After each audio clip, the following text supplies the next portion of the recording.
It all started the other day when I was scrolling through Reddit and stumbled across this wild post.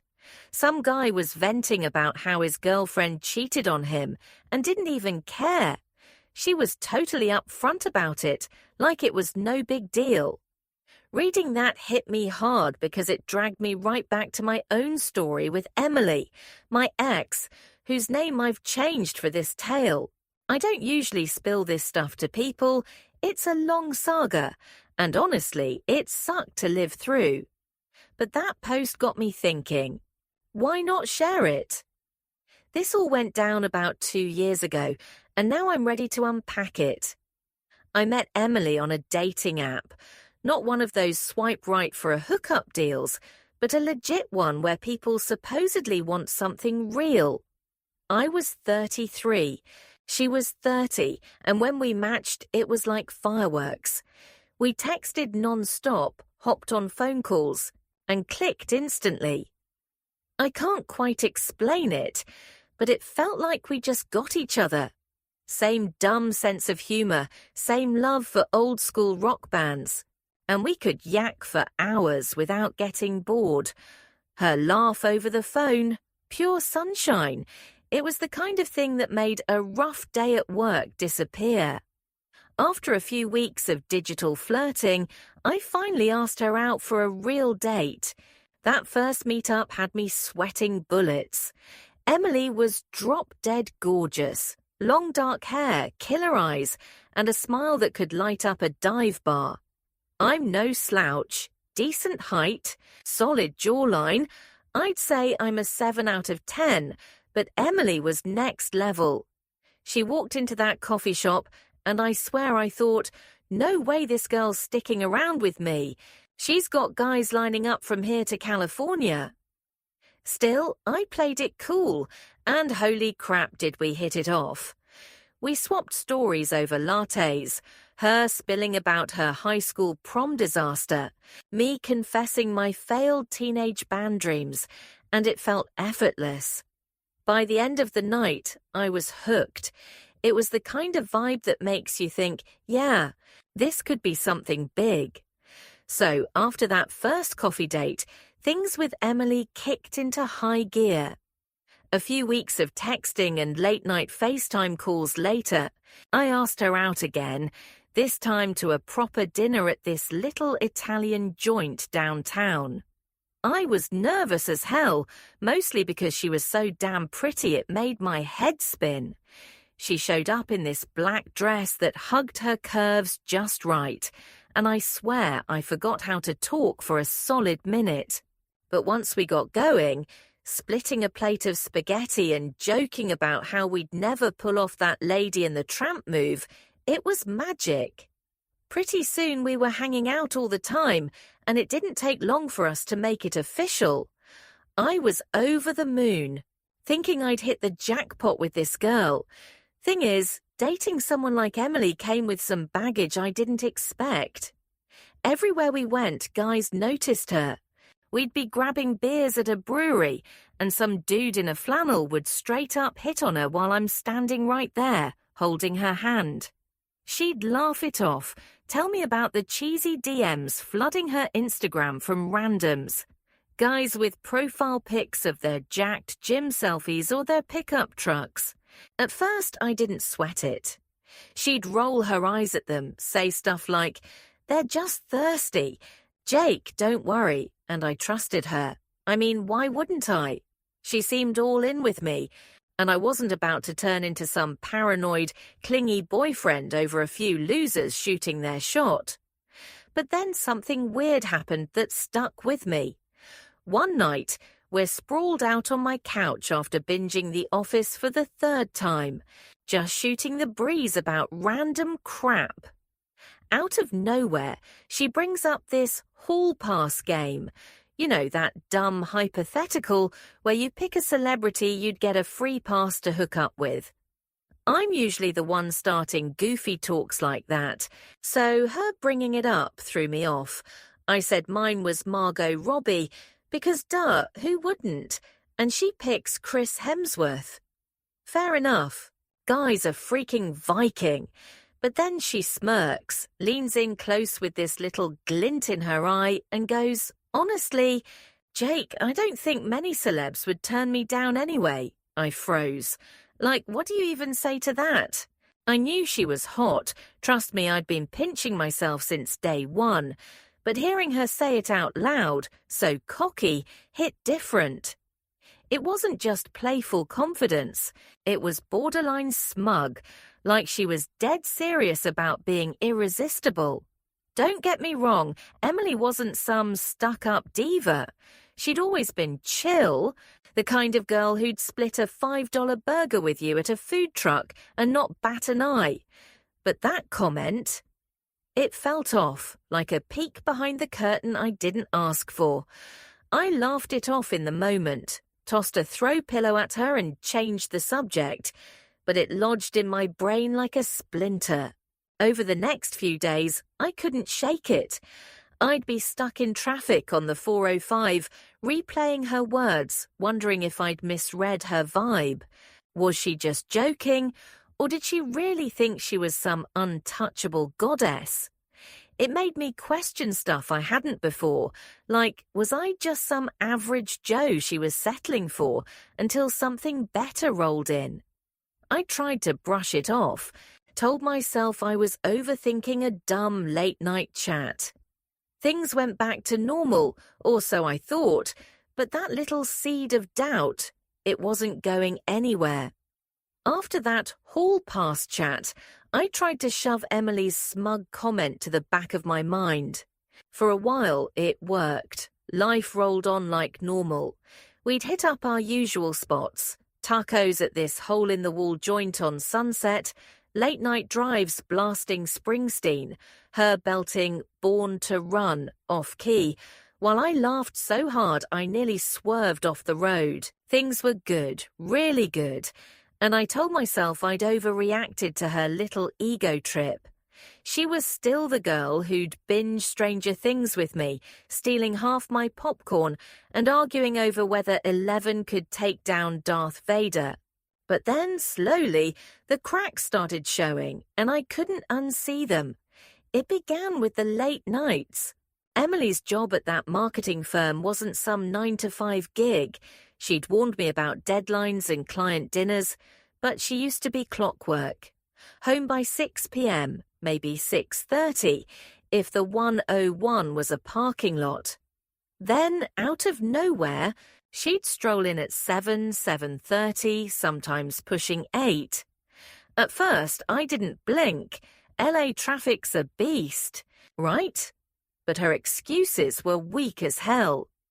"Oh, I lost track of time," she'd say, shrugging it off. Or, "Ran into a friend at Starbucks and we got chatting." Starbucks at 7 p.m. Who's sipping a $6 latte that late? She used to spill every detail about her day, some co-worker's drama, a pitch that tanked. But now, nada, just vague, half-assed lines that didn't add up. Worse, she got prickly if I asked about it. One night she waltzed in at 8:15, hair messy like she'd been caught in a windstorm, and I casually said, "Hey, everything okay? You're super late." Her eyes flashed, and she snapped, "Jesus, Jake! I'm not a kid. Stop grilling me." Grilling her.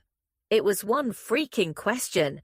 I backed off, hate confrontation, especially when she's already in a mood, but it stung. She'd never bitten my head off like that before. The next time, same deal. "You don't trust me or something? I don't need a babysitter." I'd mumble an apology, feeling like the bad guy, while she'd stomp off to shower or scroll TikTok like nothing happened. Those late nights kept piling up, 3-4 times a week, and the excuses got lazier. Traffic was insane, she'd claim, even when I'd checked Google Maps and the roads were clear. Or had to finish a deck for tomorrow, but her laptop bag sat untouched by the door. My gut started churning, that nagging voice whispering, "She's hiding something." I'd lie awake on my side of the bed, staring at the ceiling fan while she slept like a baby next to me. Was I paranoid? Maybe, but the Emily I knew, the one who'd text me dumb memes during meetings, was fading, replaced by this defensive stranger. I tried talking to her, kept it light. Over breakfast one Saturday, her scarfing down a bagel, me nursing a black coffee, I said, "Hey, you've seemed off lately. Work stressing you out?" She barely looked up. "Nope, just busy. Same old crap." I pressed a little. "You sure?" "You're never home anymore." She sighed, loud and dramatic, like I'd asked her to solve world hunger.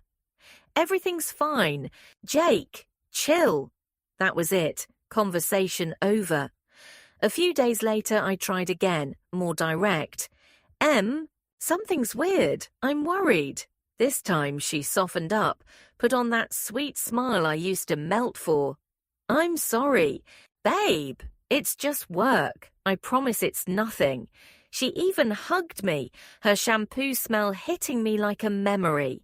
I wanted to believe her. God, I did, but it felt hollow. Then came the night that flipped the switch. She rolled in at 9, claiming she'd grabbed drinks with an old college buddy.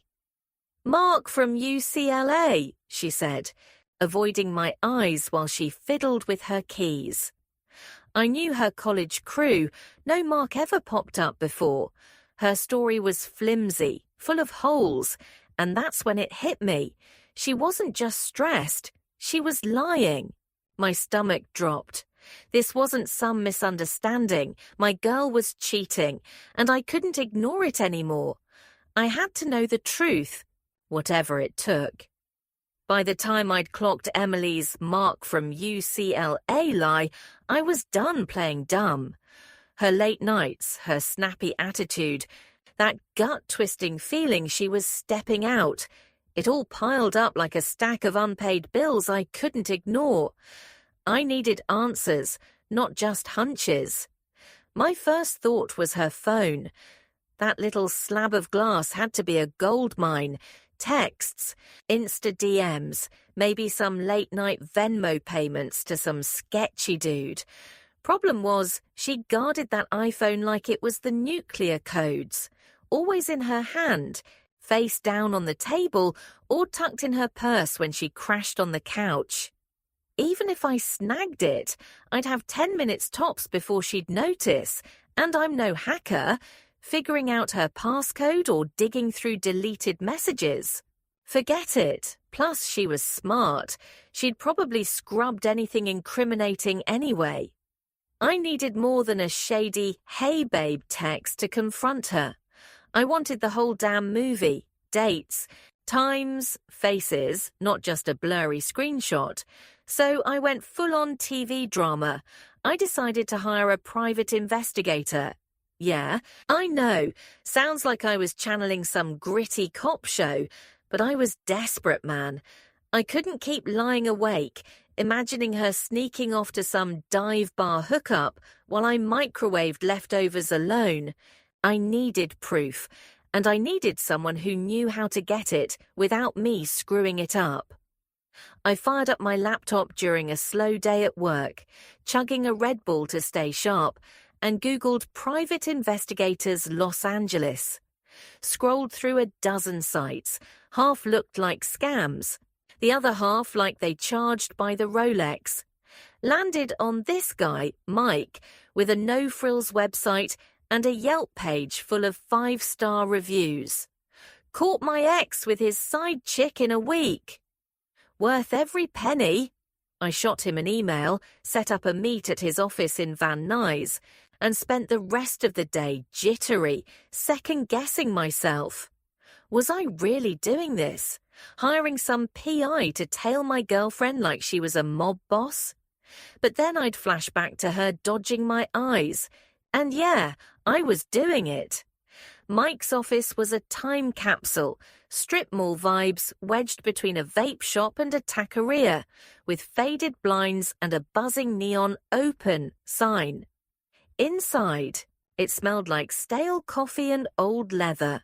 Mike was a stocky dude in his 50s, buzz cut, cheap suit, ex-LAPD written all over him. I sat across from his cluttered desk, spilling my guts while he scribbled on a notepad. Told him about the hall pass jab, the late nights, the traffic excuses that didn't hold water. "She's been off. Man," I said, voice cracking. "I think she's cheating, but I need to know for sure." Mike didn't flinch, just nodded, like he'd heard this sob story a million times. "Classic signs," he grunted. "I'll tail her. 2 weeks should do it. Her schedule's all over the place. 10 days minimum, $2,000. You in?" $2,000 was a gut punch. There went my plan for a Vegas weekend. But I shook his hand. Gave him the works. Her number, her gig at that marketing firm in Santa Monica, her CRV's license plate, even her gym schedule, SoulCycle, twice a week. "Don't call me unless she's in a car wreck," Mike warned as I headed out. "Let me do my thing. It'll be brutal waiting, but you'll get your answers." I muttered a thanks and bolted, my head spinning. I'd just hired a stranger to stalk my girlfriend. Holy crap. Those 10 days were a slow-motion nightmare. I'd drag myself to my cubicle, stare at Excel sheets like a zombie, then come home to an empty apartment, jumping every time my phone buzzed. Couldn't focus. Barely ate beyond gas station beef jerky and stale pretzels. Sleep. Maybe 4 hours a night, tops, haunted by visions of Emily laughing with some faceless dude in a dive motel off the 405. She didn't make it easier, kept pulling her late-night stunts. 5 times she rolled in past 8:30, tossing out gems like "got stuck late prepping a pitch" or "met some co-workers for drinks at the Grove." I'd nod, bite my tongue, but inside I was screaming. Every lie was another chance for Mike to nail her. Day 10 finally crawled around, and Mike's name lit up my phone. "Got it, Jake. Swing by." My heart jackhammered the whole drive over, palms sweaty on the wheel. I half expected him to say it was nothing, just paranoia, but deep down I knew. Stepped into his office, and there it was, a fat manila envelope on his desk, bulging like it held my whole damn life. Mike leaned back, arms crossed.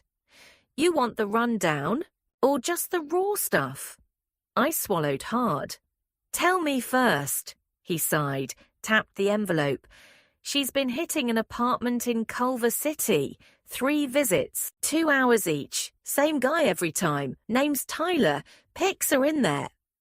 My knees buckled, but I stayed upright, nodding like a robot. Mike slid the envelope over, and I ripped it open with trembling hands. There she was, Emily, my Emily, grinning outside some low-rent complex. Arm around this Tyler guy, dark hair, smug smirk, probably some tech bro with a Tesla. Next pic, them kissing by her car, her hands on his chest. Another, walking inside, her head on his shoulder. It was a knife to the chest, over and over. Seeing it, really seeing it, was worse than anything I'd imagined. I wanted to hurl, punch a wall, but I just stood there, clutching those photos, while Mike watched in silence. "You good?" he asked. I wasn't, not even close, but I muttered a yeah and staggered out, the truth burning a hole in my hands. Those photos from Mike torched everything I thought I knew. Emily with Tyler, kissing, laughing, cozying up outside that Culver City dump, stared back at me from the manila envelope like a middle finger to my whole damn life. I drove home from Mike's office in a daze, the pics riding shotgun, my pulse hammering in my ears. I didn't cry, didn't scream, just gripped the wheel until my knuckles went white, replaying every lie she'd fed me. I'd been a fool, but that ended tonight. She was due home soon, probably with another late meeting excuse. And this time, I wasn't swallowing it. I cracked a Bud Light, paced my kitchen, and waited. The envelope sitting on the counter like a loaded gun. She walked in around 8, all breezy in her blazer and jeans, tossing her keys with a clatter. "Hey, Jake! God, traffic was a nightmare," she said, kicking off her sneakers. I didn't buy the act, just stood there, arms crossed, staring until she clocked my vibe. "What's up with you?" she asked, tilting her head. I grabbed the envelope, slid it across the counter slow, like a dealer flipping an ace, and said, "Sit down, we're talking." Her eyes flicked to it, and for a second I saw panic. "What's that?" she muttered, voice thin. I kept it steady, ice cold. "I know about Tyler. The apartment, hired a PI, M. It's all here, pictures, times, everything." Her face drained, pale as a ghost, but she didn't break. She squared her shoulders, flicked her hair, and tried to play it off. "Okay, Jake, let's not freak out," she started, but I cut her dead. "Freak out? You're banging some dude behind my back, and I'm freaking out. Look at this." I yanked a photo, her and Tyler, lips locked by her CRV, and slapped it down. She barely glanced at it, just crossed her arms, silent. That quiet flipped a switch in me. "Say something," I barked. "Tell me I'm wrong. Explain it. Anything." Nothing. Just that blank stare like I was the one out of line. Her silence fueled me. I unloaded. Told her how I'd trusted her. Ignored the signs. Tore myself up while she screwed around. "I loved you, Em, and you've been playing me like a damn fiddle." Still, she sat there stone-faced. No apology, no tears, just a wall. I hit my breaking point. "I'm done," I said, voice low but solid. "I'm out. This is over." That's when she snapped, not with regret, but with venom. She laughed, sharp and cruel, like a knife twist. "You're dumping me," she sneered, standing up. "Seriously, Jake. So I had a fling. Big whoop. It was just physical. You gonna trash us over that?" She paced, voice rising. "You think you'll find better? I'm a 10, Jake. Guys drool over me. You've been punching up since day one. You'll regret this, crawling back when you realize no one else wants you." It was insane. Her acting like I should be grateful she cheated. I'd seen her ego before, but this was next level. Like she thought she was God's gift, and I was lucky to breathe her air. "One slip-up," she scoffed, "and you're out? Pathetic." Her words lit a fuse. I stepped up, locked eyes, and let loose. "You're a liar, Emily, and a selfish asshole. I don't just hate this, I hate you. Every fake I love you, every smirk. You're not a catch, you're a disaster." She flinched, but I didn't stop. I grabbed my jacket, stormed past her, and slammed the door so hard the hinges groaned. No bags, no last words, just gone. I peeled out in my truck, chest heaving, her laugh echoing in my skull. 2 years, gone. Betrayed didn't cut it. I was hollowed out. I crashed at a cheap Best Western that night, staring at the ceiling, wondering how the girl I'd loved turned into that. It was over, and it hurt like hell. But I was free. After I slammed the door on Emily, I didn't look back. Drove straight to a Best Western off the freeway, checked in with a shaky "just one night" to the bored clerk, and collapsed on a bed that smelled like bleach and regrets. Couldn't sleep. Her laugh, that smug, "you'll never find better," looped in my head like a bad Spotify playlist. I stared at the cracked ceiling, replaying 2 years of memories. Our road trip to Joshua Tree, her stealing fries off my plate at In-N-Out, Lazy Sundays watching The Mandalorian. All fake, all dust. By morning, I was a zombie, eyes bloodshot, stomach growling. But I had to move. Went back to the apartment when I knew she'd be at work, grabbed my stuff, clothes, Xbox, a couple Chargers hats, and bolted. She'd left a note, "Knew you'd be back." I tore it up, walked out, and that was it. The next few weeks were a blur. Crashed on my buddy Matt's couch in Echo Park, drowning myself in IPAs and Call of Duty marathons to numb the sting. Emily texted a few times, snarky crap like, "Miss me yet?" or "Good luck out there, champ," thinking I'd cave. I didn't reply, just blocked her number and tried to piece myself together. It wasn't easy. I'd catch myself wondering if she was right. Maybe I wouldn't find anyone else. 33, decent job. Decent face, but no superstar. Work sucked, sleep wouldn't come, and every barstool in LA seemed to mock me with happy couples. Then Matt hit me with an idea. My 15-year high school reunion was coming up. "Dude, go," he said, tossing me a beer. "Get out of your head." I wasn't sold, but he dragged me anyway. The reunion was at this swanky hotel in Pasadena. Open bar, cheesy 90s pop blaring, old classmates I barely recognized slapping me on the back. I was 3 Jack and Cokes in, starting to loosen up when I ran into Kelly, Sarah's best friend from back in the day. Sarah Davis, tall, blonde, the kind of girl who owned every room she walked into. We'd been friendly in high school, shared a bio class where she'd doodle in my notebook, but never tight. She'd gone on to model, big-time stuff, like billboards for Guess and spreads in Vogue. I'd seen her face on a bus ad once, smirked and thought, damn, she made it. Kelly and I caught up. She was still a riot, cracking jokes about our old teachers, and then she dropped a bomb.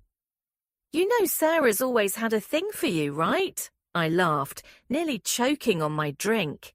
"What? No way." Kelly grinned wider. "Swear to God, Jake, she'd kill me for saying this, but she used to gush about you senior year, how you were cute but clueless. She's still into you. Asked me to scope you out tonight, see if you're still hot." I blushed. Sarah Davis, supermodel, crushing on me. Bullshit.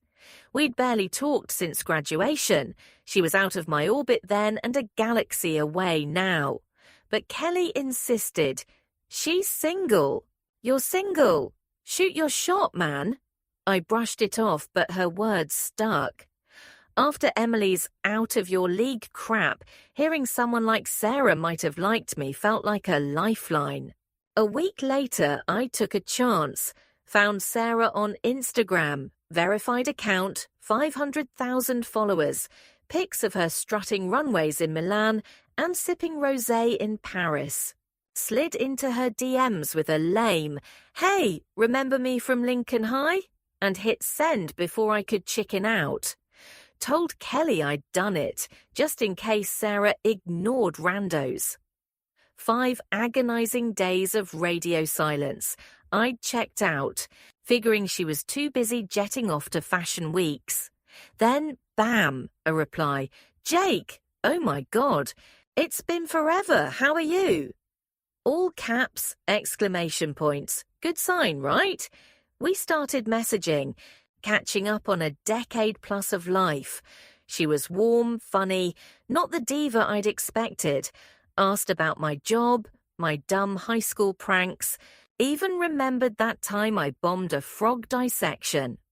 After a few days, she suggested FaceTime. "Typing's killing my thumbs," she laughed. First call, I was a wreck. Shaved twice, swapped shirts 3 times, but when her face popped up, tan and glowing from some shoot in Miami, I melted. We talked for hours, her dishing about the modeling grind, me venting about my tech support gig. She showed me behind-the-scenes pics from a beach set, all golden sand and perfect lighting, and I showed her my sad desk plant. It was easy, like we'd never lost touch. Weeks of nightly calls later, we were vibing hard, not dating officially, but way past just friends. One night, I went cheesy. "So what are we?" She grinned, hair messy from a long day.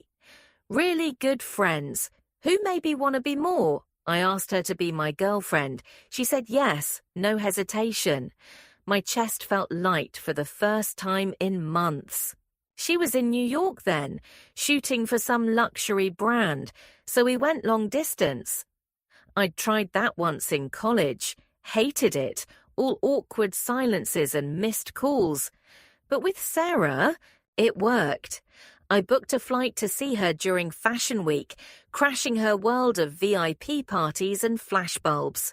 Stepping off the plane at JFK, I was nervous as hell. Me, a regular dude from LA, chasing a girl who walked catwalks for a living. But when she spotted me in baggage claim, ran over and hugged me like I was the only guy in the room. It clicked. New York was insane. Crazy energy, honking cabs, her dragging me to a shoot in Soho where I watched her pose like a pro. I snapped pics on my phone, cheering her on, feeling like I'd stumbled into someone else's movie. Emily's betrayal had gutted me, but Sarah, she was healing me. One laugh, one call, one stupid selfie at a time. For once, I wasn't the guy who got burned. I was the guy who got lucky. Being with Sarah in New York felt like waking up from a nightmare I didn't know I'd been stuck in. We'd wander the city, grabbing bagels in the village, dodging tourists in Times Square. And I'd catch myself grinning like an idiot, her hand in mine. One afternoon, I tagged along to her shoot in a loft with skyline views, snapping pics while she worked the camera like it was her superpower. I posted a few to my Instagram story, meant for my close friends list, captioned, "Living the Dream in NYC." Dumb move. I'd forgotten Emily was still on there. Blocked her everywhere else, phone, texts, even Venmo after she tried sending me $5 with a snarky, "for your tears." But Instagram slipped my mind. Rookie mistake. Hours later, my phone buzzed. "Emily, who's the chick? What, you're her groupie now?" With a laughing emoji. I stared at it, pulse spiking. We hadn't talked in almost a year, since I'd hauled my stuff out of her place and left her smug ass behind. I could have ignored it, but something snapped. I typed back, cool as ice. "My girlfriend. How's Tyler doing?" Sent it, watched the read receipt pop up, and waited. Those little typing dots danced for a solid minute, her starting, stopping, rethinking. Finally, "Whatever, Jake. Enjoy your rebound." That was it, her last jab. I hit her with, "If you thought you were out of my league, Sarah's out of this universe. Bye." Then I blocked her, deleted the chat and tossed my phone on the hotel bed. Petty, sure, satisfying. Hell yeah, I didn't dwell on her after that. She'd wanted me to crash and burn, to prove I'd never top her. But here I was, happier than ever with someone who actually gave a damn. Sarah and I kept dating after New York, juggling her jet-set life with my 9-to-5 grind back in LA. She'd FaceTime me from Paris or Tokyo, showing off croissants or sushi, while I'd flash my sad Chipotle bowl and make her laugh. Long distance sucked sometimes, missed calls, time zones, but we made it work. She'd fly in for weekends, crashing at my new place in Silver Lake, and we'd hit up dive bars or binge Breaking Bad with takeout sprawled across the couch. She wasn't just a model, she was goofy, sharp, real. The kind of girl who'd steal my hoodie, then roast me for my terrible karaoke. It's been a wild ride, and I'm not gonna lie, I'm thinking about popping the question before the year's out. Got a ring picked out, a simple band she'd love, tucked in my sock drawer waiting for the right moment. Don't spill that to Sarah, though. She'd tease me mercilessly for planning ahead. She's the best thing that's ever happened to me.